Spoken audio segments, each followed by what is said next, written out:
তারিণী খুড়োর গল্প। অঢেল ধনসম্পদ শেঠ গঙ্গারামের, হীরে জহরতের কারবার। তার একজন সেক্রেটারি দরকার। সেই সেক্রেটারি সারাদিন তার কাজ করবে, সন্ধ্যায় তার ছোট ছেলেকে পড়াবে। মহাবীর নাম সেই ছোট ছেলের, বিচ্ছু হিসাবে তার নাম তার। নমস্কার বন্ধুরা, আমি বৃষ্টি অর্পণ সিরিজে সকলকে স্বাগত জানাচ্ছি। আজকে আবারও একটি গল্প নিয়ে হাজির হয়ে গেছি। যে ভিডিওটা আমার কন্টিনিউ করার কথা ছিল, অডিও ভিডিও মিক্সড একটা কন্টিনিউ করার কথা ছিল, বিশেষ কিছু কারণের জন্য আমি কন্টিনিউ করতে পারিনি। তার জন্য সকলের কাছে আমি ক্ষমা প্রার্থী। তাই পুনরায় আবারও শুরু করছি। আর সকলকে অনুরোধ করব আমার পাশে থাকার জন্য, এই চ্যানেলটাকে সাবস্ক্রাইব করে ভালোবাসা এবং আশীর্বাদ সব কিছু দেওয়ার জন্য। আপনারা না থাকলে আমি কিছুই করতে পারবো না। সত্যজিৎ রায়ের লেখা শেঠ গঙ্গারামের ধন দৌলত, এই গল্পটি আজকে আমি পাঠ করতে চলেছি। প্রথমেই জেনে নেওয়া যাক সত্যজিৎ রায় সম্পর্কে দু এক কথা। সকলে আমরা চিনি এবং জানি, তাও আমি কিছু আলোচনা করতে চাই।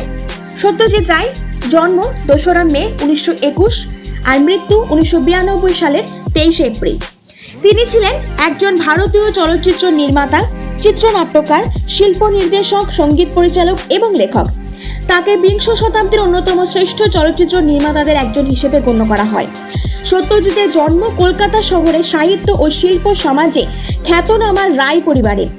তার পূর্বপুরুষের ভিটা ছিল তৎকালীন ব্রিটিশ ভারতের ময়মনসিংহ জেলার কিশোরগঞ্জে মহকুমার কটিয়াদি উপজেলার মসুয়া গ্রামে। তিনি কলকাতার প্রেসিডেন্সি কলেজ ও শান্তিনিকেতনে রবীন্দ্রনাথ ঠাকুর প্রতিষ্ঠিত বিশ্বভারতী বিশ্ববিদ্যালয়ে পড়াশোনা করেন। সত্যজিতের কর্মজীবন একজন বাণিজ্যিক চিত্রকর হিসেবে শুরু হলেও প্রথমে কলকাতায় ফরাসি চলচ্চিত্র নির্মাতা জন রনোয়ারের সাথে সাক্ষাৎ ও পরে লন্ডন শহরে সফররত অবস্থায় ইতালীয় নব্য বাস্তবতাবাদী চলচ্চিত্র লাভ্রি দি বিচিক্লেতে দেখার পর তিনি চলচ্চিত্র নির্মাণে উদ্বুদ্ধ হন। আমার এখন যে চেহারা দেখছিস, বললেন তারিণী খুড়ো, তা থেকে আমার ইয়াং বয়সের চেহারা তোরা কল্পনাই করতে পারবি না। কিরকম চেহারা ছিল আপনার খুড়া? জিজ্ঞেস করলো ন্যাপলা। ধর্মেন্দ্রের মতো? বললেন খুড়ো। ওরকম নাশপাতি মার্কা চেহারা নয়, টকটকের রং, ব্যায়াম করা পাকানো শরীর, জামা খুললে প্রত্যেকটি মাসল আঙুল দিয়ে দেখানো যায়। অ্যানাটমি চার্টের দরকার হয় না। আর ফিল্ম স্টারের কথা কি বলছিস? কত অফার পেয়েছে জানিস খুড়ো হিরো হওয়ার জন্য। ইস, আর আপনি নিলেন না? বলল ন্যাপলা। অবশ্যই তখন তো বোধহয় সাইলেন্ট ছবি, তাই না? কে বললে সাইলেন্ট? আমি বলছি স্বাধীনতার কয়েক বছর আগের কথা। সাইলেন্ট ছবি তো ফুরিয়ে গেছে 30 সনের কিছু পরেই। আপনি রিফিউজ করলেন? আলবাত, একবার একটা ছবিতে করতে হয়েছিল, তবে সেটা অন্য গল্প, আরেকদিন বলবো। আসলে ফিল্মের হিরো হবার শখ আমার ছিল না। আমি চেয়েছিলাম আমার গোটা জীবনটাই হবে একটা সিনেমার গপ্প, একটা খাঁটি নির্ভেজাল অ্যাডভেঞ্চার, অথবা বলতে পারিস একটা সিরিজ অফ অ্যাডভেঞ্চার্স। রং মেখে ক্যামেরার সামনে দাঁড়াবো, ডিরেক্টর মশাই ডুগডুগি বাজাবেন আর আমি নাচবো, এ শর্মা সে শর্মা নয়। আজ কোন অ্যাডভেঞ্চারের বিষয় বলবেন মিস্টার শর্মা? জিজ্ঞেস করলো ন্যাপলা। খুড়োকে এ ধরনের কথা বলার সাহস একমাত্র ন্যাপলারই আছে, তবে সেটা খুড়ো বিশেষ মাইন্ড করেন বলে মনে হয় না। বাইরে একটা খিটখিটে ভাব দেখালেও আসলে ওর মনটা নরম, এটা জানতাম। বেনেটোলা থেকে বালিগঞ্জে আসেন যে শুধু আমাদের গল্প শোনাবার জন্য, এটা তো আর মিথ্যে নয়। দুধ চিনি ছাড়া চায়ে পরপর দুটো চুমুক দিয়ে খুড়ো বললেন,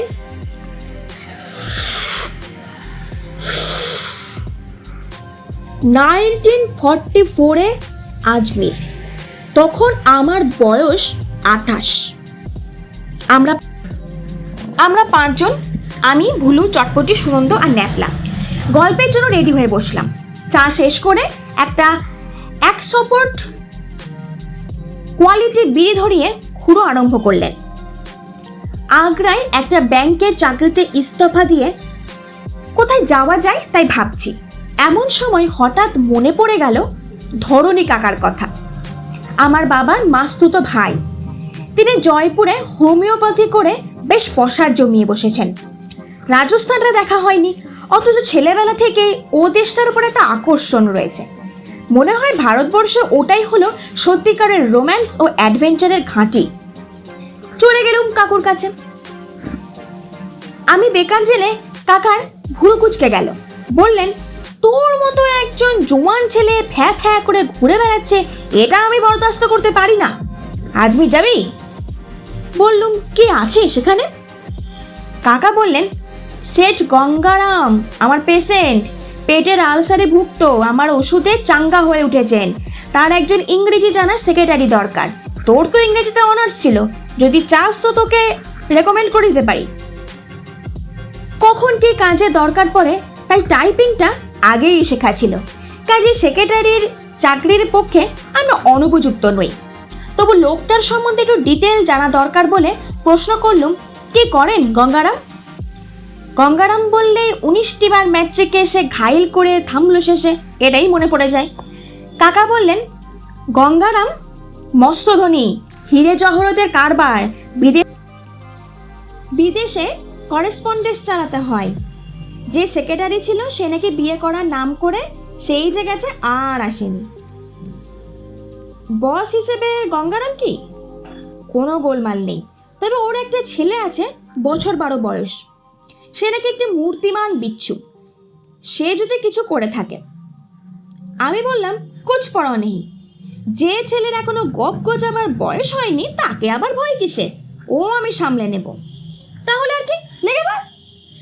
আমি গঙ্গারামকে লিখে দিচ্ছি, আমার রিকোয়েস্টে ঠেলতে পারবে না ও। কাকার এক চিঠিতে গঙ্গারাম রাজি। লিখলেন, সেন্ড ইউর নেফিউ ইমিডিয়েটলি। একবার অম্বর প্যালেসটায় ঢুঁ মেরে জয়পুর থেকে চলে গেলাম মুসলমানদের পবিত্র তীর্থস্থান আজমিরে। আকবর একটা প্রাসাদ বানিয়েছিলেন এই শহরে। আজমির থেকে 7 মাইল পশ্চিমে হিন্দুদের তীর্থস্থান পুষ্কর। সব মিলিয়ে যাকে বলে ঐতিহ্যে মহিয়ান। প্রথম রাতটাই থাকলাম সার্কিট হাউসে, কাকাই ব্যবস্থা করে দিয়েছিলেন। আনাসাগর নামে বিরাট লেকের ধারে এমন সার্কিট হাউস ভারতবর্ষে আর দুটি আছে কিনা সন্দেহ। বারান্দায় বেতে চেয়ারে বসে যে দৃশ্য দেখলুম তা জীবনে ভুলব না। হাজার হাঁস চড়ে বেড়াচ্ছে লেকে, পশ্চিমে তারাগড় পাহাড়, তার পিছনে টেকনিকালার ছবির মতো সানসেট হচ্ছে। সেট গঙ্গারামের গদি এবং বাসস্থান শহরের মধ্যিখানে হলেও বাড়ির ভেতরে একবার ঢুকে পড়লে সেটা আর বোঝার জো থাকে না। 27 বিঘে জমির ওপর বাড়ি, আর সেটাকে ঘিরে দুর্গের মতো পাঁচিল। 250 বছরের সোনাদানার ব্যবসা। ঘরে কত যে মহামূল্য রত্ন আর গয়নাগাটি আছে তার হিসেব নেই। সেই জন্য এই পাঁচিলের ব্যবস্থা, যদিও তাতেও যে 16 আনা সেফটি হয় না সেটা পরে বুঝেছিলাম, তবে সে কথা যথাস্থানে প্রকাশ্য। গঙ্গারামের সঙ্গে সকালে গদিতে দেখা করলুম।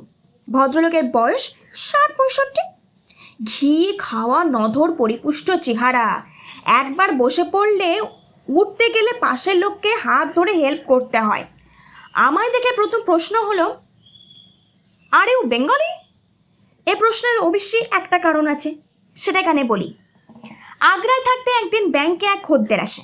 ভদ্রলোকের চেহারা এমনিতেই ভালো, তার উপর একজোড়া তাগড়াই গোঁফ। তাতে এমন এক পার্সোনালিটি এনে দিয়েছে যে দেখে ডিসাইড করলুম ও জিনিস আমারও চাই। 2.5 মাস লেগেছিল গোঁফের ওই শেপ নিতে। মাঝখানটা ভরাট আর পুরু, আর দুটো পাশ যেন দুটো হাতির সুর সেলাম ঠুকছে। কলকাতার বাঙালিদের মধ্যে থেকে গোঁফ জিনিসটা তখন প্রায় উঠে, কিন্তু পশ্চিমে অনেকেই ওটার উপর খুব তোয়াজ করে, আর রাজস্থানে তো কথাই নেই। সেট থেকে বললুম যে আমি বঙ্গ সন্তানই বটে, গোঁফটা নেহাত শখের ব্যাপার। ইংরেজিটা তো মোটামুটি বলতেই পারতুম, 2 বছর আগ্রায় থেকে হিন্দিটাও সরগড় হয়ে গেছিল। তার উপর আদব কায়দাগুলো রপ্ত, স্বাস্থ্য ভালো, সব মিলিয়ে গঙ্গারাম খুশিই হলেন। বললেন, আমার বাড়িতেই তুমি থাকবে, সকালে বিকেলে আমার কাজ করবে, দুপুরটা আমি ঘুমোই, আর সন্ধ্যেটা তুমি আমার ছেলের টিউশনি করবে। ছেলে চালাক, তবে পড়াশোনায় মন নেই, ভারী দুরন্ত। সঙ্গদোষে নষ্ট না হয় সেটা তোমাকে দেখতে হবে। উপযুক্ত পারিশ্রমিক আমি তোমাকে দেব, তবে একটা কথা, আমি নিরামিষ খাই। মাছ মাংস খেতে চাইলে তোমাকে বাইরে গিয়ে খেতে হবে। অবশ্য শাক সবজি ফলমূল দুধ মিষ্টিতে যদি তোমার অরুচি না হয় তাহলে বাইরে যাওয়ার কোনো দরকার হবে বলে মনে করি না। নিরামিষ শুনে গোড়ায় মনটা দমে গেছিল, কিন্তু শেঠজির বাড়ির নিরামিষ রান্না এমনই সুস্বাদু আর বাড়ির গরুর খাঁটি দুধের মালাই বালাইয়ের এমনই কোয়ালিটি যে মাছ মাংসের অভাব মিটিয়ে দিয়েছিল। গঙ্গারামের সব শুদ্ধ 7 ছেলে, তার মধ্যে 2টি অল্প বয়সেই মারা গেছে, 2টি আর্মিতে, 2টি বাপের ব্যবসায় যোগ দিয়েছে, আর ছোটটি হলেন শ্রীমান মহাবীর বিচ্ছু। আমার সঙ্গে কথা বলে গঙ্গারাম ছেলেকে ডেকে পাঠালেন। সে এলে পরে ইনি তোমার নতুন মাস্টার বলে আমায় পরিচয় করিয়ে দিলেন। যাও একে এর ঘর দেখিয়ে দিয়ে এসো। এমন অস্থির চোখের দৃষ্টি আমি কোনো ছেলের মধ্যে দেখিনি, আর সেই সঙ্গে এমন তীক্ষ্ণ ঝিলিক। সে যে বিচ্ছু তাতে সন্দেহ নেই, কিন্তু সেই সঙ্গে তার বুদ্ধিও যে বেশ ধারালো সেটা বোঝা যায়। গদি থেকে বাড়ির ভিতর ঢুকে একটা প্রকাণ্ড উঠোন পেরিয়ে একটা প্যাসেজের মধ্যে দিয়ে আরেকটা উঠোনে পৌঁছলাম। তারই পাশে বারান্দার ধারে একটা ঘরে নিয়ে গিয়ে আমাকে হাজির করলো। বোঝাই যাচ্ছে এটা শীষমহল জাতীয় একটা কিছু ছিল, কারণ ঘরে সারা দেয়াল আয়নার টুকরো দিয়ে মোড়া। আমাকে পৌঁছে দিয়ে মহাবীর যে কেন চম্পট দিল সেটা মিনিট খানেকের মধ্যেই বুঝতে পারলাম। ঘরের মেঝেতে 2টি এবং খাটের উপর একটি জ্যান্ত বিছে অবস্থান করছে। মেঝের 2টি তেঁতুলে আর খাটের ওপর একটি একেবারে খোদ কাঁকড়া বিছে। শেষেরটি আপাতত খাটের মধ্যখান থেকে বালিশ লক্ষ্য করে এগুচ্ছে। আমি জানি মেঝের 2টি চেহারাতেই যা ভয়ের উদ্রেক করে, কামড়ে বিষ নেই। তো বিছানার ওপরের যেটি, তার লেজের ডগায় বাঁকানো উল্টি ছোবল একেবারে মারাত্মক। বিচ্ছু বিশেষণের তাৎপর্য যে এইভাবে প্রথম দিনই বোঝা যাবে সেটা ভাবিনি। আমি ঘর থেকে বেরিয়ে মহাবীর বলে একটা হাঁক দিল। তাতে উত্তর না পেলেও ডাকের ফলে উল্টো দিকের বারান্দায় স্বয়ং শ্রীমানের আবির্ভাব হলো। হেলতে দুলতে এসে সে দাঁড়ালো একটা থামের পাশে। আমি তাকে ডাকলুম, ইধারাও। বিচ্ছু এগিয়ে উঠোনের মাঝ বরাবর এসে আবার থামলেন। হাত দিয়ে বিচ্ছু তুলতে পারো? জিজ্ঞেস করলুম আমি। শ্রীমান নিরুত্তর। এসো দেখে যাও কি করে তোলে। এবার শ্রীমানের কৌতূহল হলো। এখানে বলে রাখি আমি নিজেও কোনো দিন হাত দিয়ে কাঁকড়া বিছে তুলিনি, তবে সেটা যে সম্ভব তা জানি, কারণ ছেলেবেলায় গনসা বলে আমাদের একটা চাকর ছিল, তাকে এই জিনিস করতে দেখেছি। খপ করে ঠিক হুলের তলাটা ধরে তুলে ফেললে হুল ফোটাবার আর মৌকা পায় না বিছে।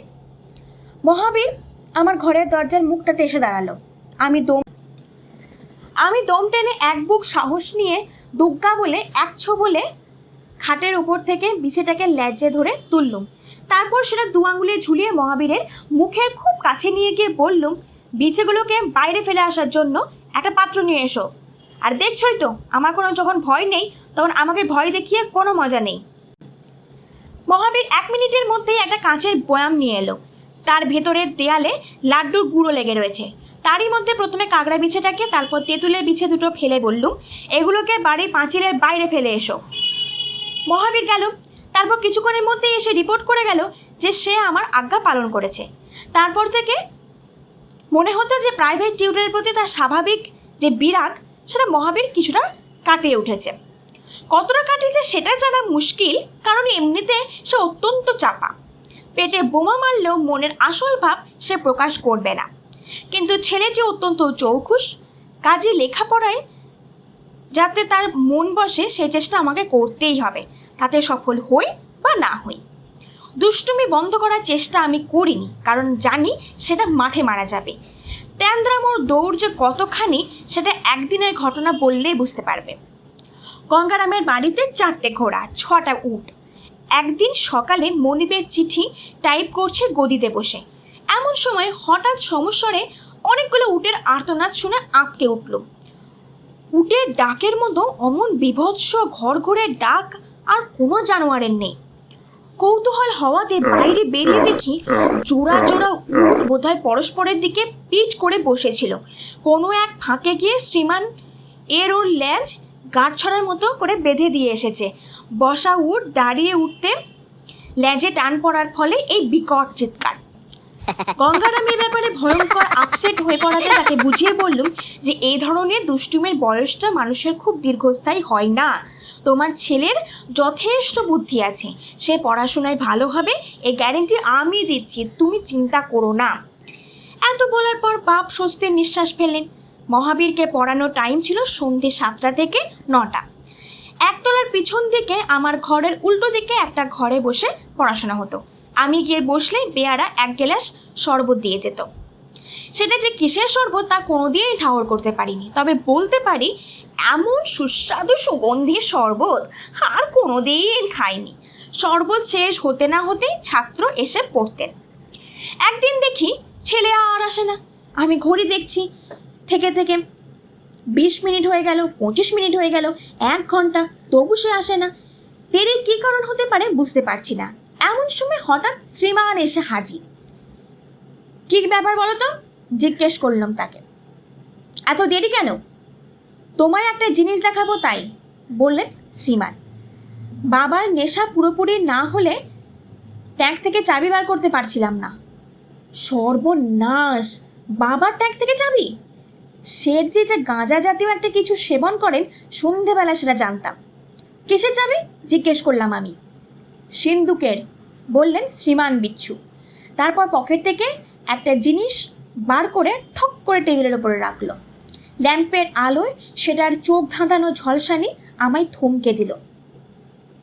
জিনিসটা একটা সোনার লকেট, সাইজে ক্যারামের স্ট্রাইকারের মতো।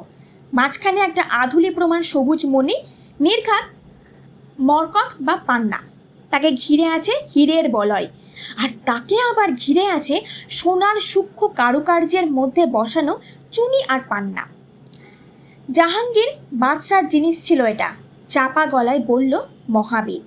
20 লাখ টাকা দাম, বাবা কাউকে দেখান না, কাউকে বিক্রিও করবেন না। আর তুমি এটা সিন্দুক থেকে বার করে নিয়ে এলে? বাহ, এটা তোমাকে দেখাবো না? তোমার দেখা হলে আবার। আমি অবাক হয়ে একবার লকেটের দিকে আর একবার মহাবীরের দিকে দেখছি। এমন সময় হঠাৎ প্রশ্ন করে বসলেন শ্রীমান। টোটা সিং এর নাম শুনেছ? কে টোটা সিং? আসল নাম কেউ জানে না, ডাকু টোটা সিং। পুলিশ ধরে জেলে পুরেছিল। ও জানলার গড়াত হাত দিয়ে বেঁকিয়ে পালিয়ে যায়। এবার মনে পড়ল কোনো একটা কাগজে পড়েছিলাম বটে। রাজপুত ডাকাত, রাজপুত্রেরই মতো চেহারা, ফর্সা রং, কিন্তু ডাকাতি করে মিশকালো ভিলদের সঙ্গে। ভারী রহস্যময় চরিত্র। পুলিশ জেরা করেও কিচ্ছু জানতে পারেনি। দুর্ধর্ষ সাহসী আর বন্দুকের অব্যর্থ নিশানা, গায়েও নাকি প্রচণ্ড শক্তি। হঠাৎ টোটা সিং এর কথা জিজ্ঞাসা করছো কেন? আমাদের বাড়িতে ডাকাত এলে মজা হবে। আমি তো বললাম, এসব কি বলছো তুমি? গোলাগুলি চলবে আর মজা হবে না? এসব কথা বলো না মহাবীর। যদি লোক খুন হয় সেটা কি খুব ভালো হবে? মহাবীর আর কিচ্ছু বলল না। তার উৎসাহের সঙ্গে আমার উৎসাহ মেলাতে পারলাম না বলে বোধহয় সে কিছুটা হতাশ হলো। তাকে লকেটটা দিয়ে বললাম, যাও এটা রেখে এসো বাবার সিন্দুকে। মহাবীর বাধ্য ছেলের মতো লকেটটা নিয়ে বেরিয়ে গিয়ে আবার 5 মিনিটের মধ্যে ফিরে এলো। সেদিন আর তেমন জমিয়ে পড়াশোনা হলো না। রাত্রিরে শুয়ে শুয়ে লকেটের কথা আর সেই সঙ্গে কি বিপুল ধন দৌলতের মধ্যে রয়েছি আমি, সেই কথাটা ভাবছিলাম। আমার ঘরের উপরেই শেঠ গঙ্গারামের ঘর। শেঠজির ইনসামিয়ানিয়া, রাত 2:30-3টার আগে ঘুম আসে না। নেশার ফলে সন্ধ্যা 7টা নাগাদ একটা তন্দ্রার ভাব আসে, তারপর 10টা থেকে একেবারে সজাগ। এই ব্যারাম হোমিওপ্যাথিতে সারেনি, তাই শেঠজি অ্যালোপ্যাথির ঘুমের বড়ি খান। কিন্তু যতক্ষণ না ঘুমের আমেজ আসে ততক্ষণ ঘরে পায়চারি করেন। তার পদধ্বনি আজ শুনতে পাচ্ছি আমার মাথার উপরে। ক্রমে সেই পায়ের শব্দও থেমে গেল, কিন্তু আমার চোখে ঘুম নেই। ঢং ঢং করে গদির ঘরের জাপানি দেয়াল ঘড়িতে 2টো বাজলো, আর তারই কিছুক্ষণ পরে মাথায় আকাশ ভেঙে পড়ল। একে টেলিপ্যাথি বলবো না কি বলবো জানি না। আজই সন্ধ্যায় ডাকাতের কথা হলো, আর আজ ডাকাত পড়লো শেঠ গঙ্গারামের বাড়িতে। প্রথমে সন্দেহ হলো পুকুরে ঘেউ ঘেউ শুনে, তারপর ঘোড়ার চি আর উটের পরিত্রাদি আর্তনাদ, তারপর হই হুল্লা, আর পরপর 3টে বন্দুকের আওয়াজ পেয়ে আমি খাটের ওপর শটান উঠে বসলাম। ঘর থেকে বারান্দায় বেরোবো কিনা ভাবছি, এমন সময় বেশ কিছু লোকের একসঙ্গে দ্রুত পায়ের শব্দে সমস্ত বাড়িটা গম গম করে উঠল।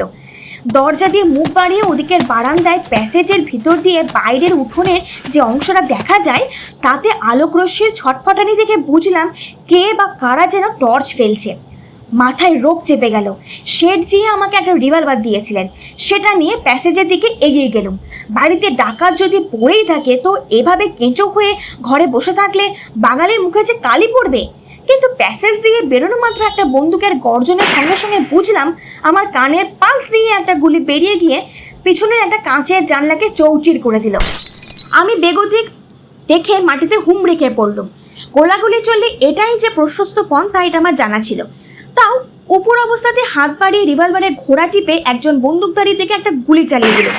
লোকটা আর্তনাদ করে কোমরে হাত চেপে দিয়ে অন্ধকারে অদৃশ্য হয়ে গেল। আজ অমাবস্যা, কিন্তু উঠোনের উপরে ছাদ নেই বলে তারার আলোতে তবু কিছুটা দেখা যাচ্ছিল। এইভাবে কুরুক্ষেত্র চলল মিনিট 20। শেঠজির বাড়ি পাহারা দেবার জন্য সশস্ত্র দারোয়ান ছিল গোটা 8 কাজেই যুদ্ধ যে শুধু একতরফায় ঘটেছে তা নয়। ক্রমে হল্লা, আর্তনাদ, গুলির শব্দ, পায়ের শব্দ ইত্যাদি সবকিছু থামার পর আমি আবার উঠে দাঁড়ালাম। তখন এদিকে ওদিকে বাতি জ্বলতে শুরু করেছে। অপর থেকে মেয়েদের গলায় ঘোর বিলাপ ধ্বনি শোনা যাচ্ছে। যতদূর মনে হয় রেড সাকসেসফুল। মিনিট খানেকের মধ্যেই মহাবীর দৌড়ে নেমে এলো দোতলা থেকে। সে আমার ঘরেই যাচ্ছিল। মাঝপথে আমাকে দেখে থেমে গিয়ে পাকা খবর দিয়ে দিল, টোটা সিং ডাকাতের দল বিস্তর ধনরত্ন লুট করে নিয়ে চলে গেছে, ইনক্লুডিং শেঠজির সিন্ধুক খুলে জাহাঙ্গীরের লকেট। শেঠজি নিজে নাকি বিপদ বুঝে গিন্নি ও মহাবীরকে নিয়ে ছাতে গিয়ে গা ঢাকা দিয়েছিলেন। তার 2 ছেলে প্রতাপ ও রঘুবীর বন্দুক নিয়ে ডাকাতদের বিরুদ্ধে রুখে দাঁড়িয়েছিল। দুজনেই জখম। এছাড়া 2টি প্রহরী মরেছে, আরেকটির পায়ে গুলি লেগেছে। কিন্তু এখানে গল্পের শেষ নয়। পুলিশের ডায়েরি ইত্যাদি যা করবার সে তো হলোই। এখানে বলে রাখি যে শেষ পর্যন্ত ইন্সপেক্টর যশবন্ত সিং এবং তার দলের লোকেরা জাহাঙ্গীরের লকেট সমেত চোরাই মালের অধিকাংশই উদ্ধার করেছিলেন। ডাকাত দলের 7 জন ধরা পড়েছিল, তবে টোটা সিং উধাও। কিন্তু এসবের আগে আমাকে জড়িয়ে যে ঘটনাটা ঘটল তার জন্য আমি মোটেই প্রস্তুত ছিলাম না। ডাকাতের 2 দিন পরের সন্ধেবেলা ছাত্র পড়ানোর ঘরে গেছেন যথারীতি 7টার সময়। শরবত খাওয়া হয়ে গেছে। এমন সময় অনুভব করলাম মাথাটা কেমন যেন ঝিমঝিম করছে। ছাত্র তখনও আসেনি। এইদিকে ক্রমেই বুঝতে পারছি যে চোখের সামনের জিনিসগুলো দেখতে যেন রীতিমতো কষ্ট করে দৃষ্টি ফোকাস করতে হচ্ছে। কি যে হলো কিছুই বুঝতে পারছি না। শুধু এটুকু বুঝছি যে এ অবস্থায় পড়ানো অসম্ভব। এমন সময় শ্রীমান মহাবীর সিং এর প্রবেশ। তার হাতে একটা হলদে কাগজ, হ্যান্ডবিলের মতো। অবাক হয়ে দেখলাম তাতে আমারই ছবি। টোটা সিং, বলল মহাবীর। তার চোখ জল জল করছে। টোটা সিং কি বলছে? ছেলেটা পাগলের মতো। স্পষ্ট দেখছি যে আমার ছবি। সেই গোপ, সেই ঝুলপি, সেই নাক, সেই চোখ। টোটা সিং, আবার বলল মহাবীর। ঠিক তোমার মতো দেখতে। রাস্তার দেয়ালে দেয়ালে ছবি আটকে দিয়েছে আজই দুপুরে। ধরে দিতে পারলে 2000 টাকা পুরস্কার। আমি সেই অবস্থাতে কাগজটা ওর হাত থেকে নিয়ে চোখের একেবারে সামনে এনে নিচের লেখাটা পড়ার চেষ্টা করলাম। বড় করে লেখা টোটা সিং এর নামটা পড়তে কোনো অসুবিধা হলো না। আর সেই সঙ্গে ছবির মাথার উপরে লেখা রিওয়ার্ড রুপিস 2000। পুলিশ তোমায় ধরতে আসবে, বলল মহাবীর সিং। কিশোরলাল বলল, ও পুলিশে বলে দেবে তুমি এখানে থাকো। ও দেখেছে দেয়ালের ছবি। কিশোরলাল শেঠজির দোকানের একজন কর্মচারী। লোকটা খুব সুবিধের নয় সেটা আমারও কয়েকবার মনে হয়েছে। তোমার জেল হবে, বলে চলেছে মহাবীর সিং। আমার জেল হলে সে যেন রেহাই পাই এমনই তার ভাব। এই অদ্ভুত প্রায় বেহুশ অবস্থাতে বুঝতে পারলাম যে এই ছেলেকে আমি বশ করতে পারিনি। সে আমার প্রতি যেমনই বিরূপ ছিল তেমনই রয়ে গেছে। আমি আর চোখ খুলে রাখতে পারছিলাম না। জিভও জড়িয়ে আসছিল। তার মধ্যে বুঝতে পারছি যে একটা বিশ্রী অবস্থায় পড়ে গেছি। চেহারায় যখন এতই মিল তখন গঙ্গারামও আমাকে উদ্ধার করতে পারবে কিনা সন্দেহ। শেষটায় হাতে হাত করা। ঘর থেকে বেরিয়ে টলতে টলতে উঠোন পেরিয়ে কোনো মতে আমার শেষ মহলে বিছানায় শুয়ে পড়লাম। আর শোয়া মাত্র অঘরে ঘুম। পরদিন ঘুম ভাঙলো পুরুষ মানুষের গলার শব্দে। ভারী গলার কে যেন ইংরেজি হিন্দি মিশিয়ে কথা বলছেন আমার ঘরের কাছে। আমাদের ডেফিনিট ইনফরমেশন আছে এ বাড়িতে সে লোককে দেখা গেছে। আমরা সার্চ করে দেখতে চাই 26টা ঘর এই হাভেলিতে, লুকোবার জায়গার কি অভাব আছে? আমি প্রমাদ গুনলাম, কথার সঙ্গে সঙ্গে পায়ের শব্দ এগিয়ে আসছে আমারই ঘরের দিকে। এবার গঙ্গারামের কাতর কণ্ঠস্বর শোনা গেল, এ বাড়িতে টোটা সিং লুকিয়ে থাকবে আমার অজান্তে? এটা কি করে সম্ভব হয় ইন্সপেক্টর সাহেব? দরজার বাইরের লোক। আমি বিছানায় কুনুয়ের ভর করে আধ শোয়া, আমার গলা শুকিয়ে গেছে, বুকের ভিতর ধরফরানি, এখনো মাথা ভার। কাল যে কি হলো এখনো বুঝতে পারছি না। চৌকাঠ পেরিয়ে এক পা ঢুকে এলেন উর্দি পড়া দারোগা। আমার দিকে এক ঝলক দৃষ্টি দিয়ে সরি বলে বেরিয়ে গেলেন। পায়ের শব্দ এবং কণ্ঠস্বর বারান্দার ডান দিক দিয়ে মিলিয়ে গেল। আমার মাথা ভোঁ ভোঁ করছে। তাহলে কি কালকের ছবিটাও মহাবীরের আরেকটা বিচ্ছবি, শুধু আমার মনে একটা প্যানিক সৃষ্টি করার জন্য? আমি বিছানা ছেড়ে উঠলাম, দেয়ালের দিকে চোখ গেল। দেয়ালের সর্বাঙ্গে আয়নার টুকরো, তাতে আমার মুখের ছায়া পড়েছে, একটা নয় অগুন্তি। কিন্তু এই মুখ যে বদলে গেছে। আপনা থেকেই আমার হাতটা মুখের উপর চলে গেল। কোথায় আমার টোটা মার্কা দাকড়াই গো? আমি যে ক্লিন সেভ, আর আমার মাথার চুলের একে দশা, এটা প্রায় কদম ছাড়। দোরগোড়ায় এখন দাঁড়িয়ে মহাবীর সিং, তার চোখে মুখে শয়তানি হাসি। কাল শরবতে কি ছিল? সে জিজ্ঞেস করল। কে ছিল? বাবার 4টে ঘুমের বড়ি। তুমি ঘুমোলে তারপর দাদার খুর দিয়ে আমি তোমার গোপ কামিয়ে দিই আর কাঁচি দিয়ে চুল ছেটে দিই, না হলে তোমায় ধরে নিয়ে যেত। এখন ওরা বুদ্ধু বনে যাবে। আমি অবাক হয়ে চেয়ে রইলাম মহাবীরের দিকে। এমন ফন্দির কি তারিফ না করে পারা যায়? আর সে যে সত্যি আমার বন্ধু, তার এর যে বড় প্রমাণ কি আর আছে? সাবাস মহাবীর। আমি এগিয়ে গিয়ে বন্ধুর পিঠ চাপড়ে বললাম, জিতে রাহো। আজকের মতো গল্পটি আমি এখানে শেষ করে দিলাম। যদি গল্পটি তোমাদের ভালো লেগে থাকে তাহলে প্লিজ ভিডিওটাকে লাইক কমেন্ট শেয়ার করে দাও, প্রচুর প্রচুর প্রচুর প্রচুর প্রচুর প্রচুর প্রচুর প্রচুর শেয়ার করো। আর যারা নতুন নতুন বন্ধু রয়েছে তাদেরকে অনুরোধ করবো আমার চ্যানেলটাকে সাবস্ক্রাইব করে আমার পাশে থাকো। গুরুজনদেরকে বলবো তোমরা আমাকে আশীর্বাদ করো। তোমাদের আশীর্বাদের হাত যদি আমার মাথার উপরে থাকে তাহলে আমি আমার নিজের লক্ষ্যের দিকে পৌঁছতে পারবো। আর আবারও ফিরে আসবো তোমাদের বন্ধু বৃষ্টি অর্পণ সিরিজে আরো একটি নতুন ঝকঝকে ফ্রেশ গল্প নিয়ে। ইয়েস, সপ্তাহে 2 দিন আসবো আমি, 2টো গল্প শোনাতে, শনি এবং রবিবার।